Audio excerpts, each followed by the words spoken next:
नमस्कार. मी किशोर धारगळकर आणि आपण पाहतात धारगळकर मीडिया नेटवर्क. मित्रांनो, नागपूरच्या दंगलीनंतर महाराष्ट्राचं वातावरण हे बऱ्यापैकी तप्त आहे.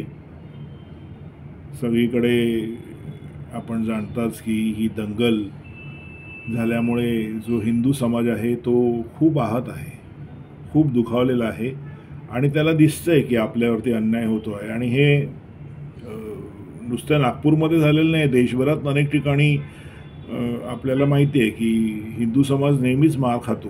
असो, आता वातावरण गरम असताना उलट त्याच्यामध्ये आणखीन तेल ओतणं वगैरे ठीक नाही आहे.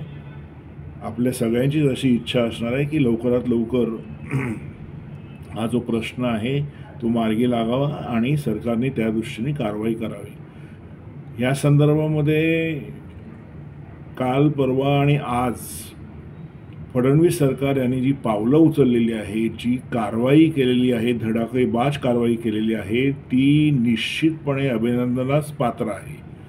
पण असं असताना कुठेतरी एक असा वाद भाजपच्याच समर्थकांमध्ये उद्भवलेला आहे. तो असा की या ठिकाणी जर योगी असले असते तर निश्चितपणे जे धर्मांध आहेत त्यांनी व्यवस्थित आणि जबरदस्त असा धडा शिकवला असता. हे मान्य आहे की योगींची एक स्टाईल आहे, पण असं ज्यांना वाटतं की योगी असायला हवेत त्यांनी हे मान्य करायला हवं की महाराष्ट्रात एक वेगळं वातावरण आहे, महाराष्ट्र एक वेगळा प्रदेश आहे आणि यूपी एक वेगळा प्रदेश आहे. हे मात्र निश्चित की सुरुवातीला योगींनाही जे आज योगी करू शकतात ते करण्याकरता त्यांना खूप संघर्ष करावा लागलेला आहे आणि तो संघर्ष करत करत ते इकडे आलेले आहेत, इथपर्यंत आलेले आहेत. आणि फडणवीसांच्या बाबतीमध्ये म्हणता येतील तर त्यांचं जी पर्सनॅलिटी आहे ती थोडीशी वेगळ्या प्रकारची आहेत. कारण आपण अशी अपेक्षा नाही करू शकत की जसे योगीजी वागतात किंवा एखाद्या समस्येला भिडतात तसंच फडणवीसांनाही भिडावं अशी आपण अपेक्षा करू शकत नाही, कारण दोन वेगळी व्यक्तिमत्व आहेत ही. पण तरी काल परवाकडे ज्या काही ॲक्शन झाल्या नागपूर पोलिसांकडनं असतील आणि राज्य सरकारकडनं असतील त्या निश्चित प्रभावी आहेत आणि विश्वास देणार आहेत हिंदूंना की कारवाई होत आहे, धडाकेबाज कारवाई होत आहे. आता मित्रांनो, ह्याच्यातमध्ये जो मी मगाशी म्हटल्याप्रमाणे एक असा वाद निर्माण झालेला आहे की योगी असते तर.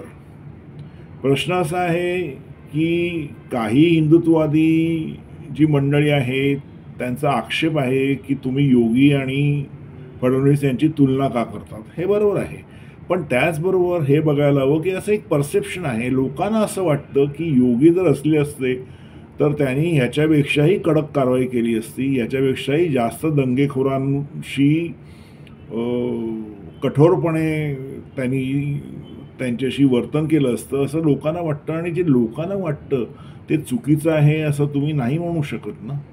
त्याच्यामुळे फडणवीस वर्सेस योगी आदित्यनाथ असा जी काही अशी जी तुलना आहे ती होणारच. पण ती तुलना होत असताना ज्या मंडळींना असं वाटतंय की इथे योगी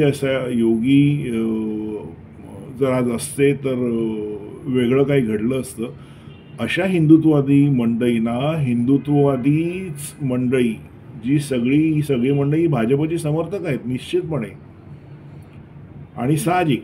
तर ही जी मंडळी आहेत आपापसात ह्याच्यावरनं लढत आहेत की फडणवीस की योगी आदित्यनाथ. तर प्रश्न असा आहे मित्रांनो, एकतर पहिली गोष्ट आहे की आज फडणवीसच नव्हे तर कुठलाही मुख्यमंत्री जेव्हा अशा तऱ्हेची समस्या त्याच्या राज्यामध्ये होते तर तिथल्या लोकांना हेच वाटतं की आपल्या इथे योगी असले असते तर बरं झालं असतं, कारण त्यांनी दंगेखोरांच्या विरुद्ध व्यवस्थित धडाकेबाज आणि जबरदस्त कारवाई केली असती असा एक विश्वास योगींनी निर्माण केलेला आहे, देशभरामध्ये निर्माण केलेला आहे.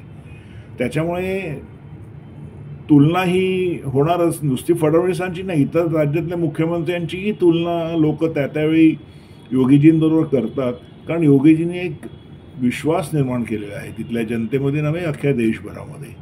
त्याच्यामुळे ते तुलना जर करत असतील काही हिंदुत्ववादी मंडळी तर त्याचं कोणाला वाईट वाटू नये आणि वाईट वाटून मग त्या मंडळींना तुम्ही पॉपकॉर्न आहात, तुम्ही कीबोर्ड बडवणारे आहात असं म्हणू नये असं मला वाटतं. कारण शेवटी मतमतांतर असू शकतात, आहेतच, हिंदुत्ववाद्यांमध्ये पण आहेत. पण असं असताना आपलं जे ध्येय आहे ते जर एकच असेल, त्या ध्येयाकडे जर आपल्याला जायचं असेल, तर मला वाटतं असे छोटे मोठे वाद करू नयेत. ज्यांना असं वाटतं की योगी असावेत किंवा योगी असले असते तर ह्या प्रश्नाकडे वेगळ्या दृष्टिकोनातून बघण्यात आलं असतं किंवा कारवाई करण्यात आली असती, ते चूक नाही आहेत. पण त्यांनी हे मान्य करायला हवं की योगी नाही आहेत, तिथे फडणवीस आहेत आणि ते त्यांच्या पद्धतीने जो काही समाचार घ्यायचा दंगेखोरांचा तो घेत आहेत. आणि ज्यांना असं वाटतं की तुलना होऊ नये योगी आणि फडणवीस याची, त्यांनीही समजून घ्यावं की अशी तुलना होणार, निश्चित होणार, याच्या पुढेही होणार. कारण योगींनी एक ज्याला आपण म्हणतो ना की बेंचमार्क निर्माण करून ठेवलेला आहे की मुख्यमंत्री कसा असावा. त्याच्यामुळे येणाऱ्या काळामध्ये सुद्धा फडणवीस आणि योगी यांची तुलना निश्चितपणे होईल. त्याचं वाईट वाटायचं काही कारण नाही आहे. मला असं वाटतं लगेचच जी मंडळी योगींची बाजू घेत आहेत ते की बोर्ड बडवणारे आहेत किंवा पॉपकॉर्न आहे असं मला वाटतं म्हणू नये, हे जास्त चांगलं. कारण शेवटी जर एका ध्येयाकडे तुम्हाला जायचं असेल तर दोन्ही बाजूनी हे समजून घ्यायला हवं की योगी असतील, फडणवीस असतील, हे आपापल्या परीने हिंदुत्ववाद्यांकरता जे काय करता येणं शक्य असेल ते करत आहेत आणि करतील. आणि कायदा सुव्यवस्था राखत असताना अनेक प्रश्न असतात. आपण अनेकदा त्याच्याविषयी आपल्याला एक सामान्य माणूस म्हणून जाणीव नसते. तर तिथे बसलेला जो माणूस असतो त्या मुख्यमंत्र्याच्या खुर्चीवरती, त्याला अनेकदा अनेक गोष्टींचं ज्याला आपण म्हणतो की त्याला अनेक गोष्टींचं भान राखावं लागतं. अशावेळी आपल्याला जरी असं वाटत असेल की कारवाई आपल्याला हवी तशी झाली नाही, तसं आपल्याला जरी वाटत असतं सामान्य माणूस म्हणून, तरी पण ह्या सगळ्या प्रकरणामध्ये फडणवीसांनी बऱ्यापैकी धडाकेबाज कारवाई केलेली आहे. आणि मला असं वाटतं की ही नुसती कारवाई नाही तर जे काही कोर्ट कचेरीमध्ये पुढे होईल त्याच्यामध्येही सरकार जे आहे फडणवीस यांचं ते अगदी तत्परतेने पुढे जाऊन जे गुन्हेगार आहेत त्यांना शिक्षा मिळेल या दिशेने कार्य करतील असा विश्वास काल परवा झालेल्या त्यांच्या एकंदरीत जी धडाकेबाज कारवाई आहे त्याच्यानंतर म्हणायला हरकत नाही. मला एवढंच म्हणायचं आहे मित्रांनो की कृपया हिंदुत्ववाद्यांनी कुठल्या तरी कारणांवरून आपापसात न भांडता अशा प्रसंगी जेव्हा सगळ्यांनी एक व्हायची गरज आहे तेव्हा एकत्रितपणे मुख्यमंत्री म्हणून फडणवीस यांच्या मागे उभं राहावं अशी इच्छा आहे आणि लोक राहतील अशी अपेक्षा आहे. आता इथेच थांबतो. माझा व्हिडिओ जर तुम्हाला आवडला तर लाईक करा, शेअर करा, माझ्या चॅनलला सबस्क्राईब करा. धन्यवाद.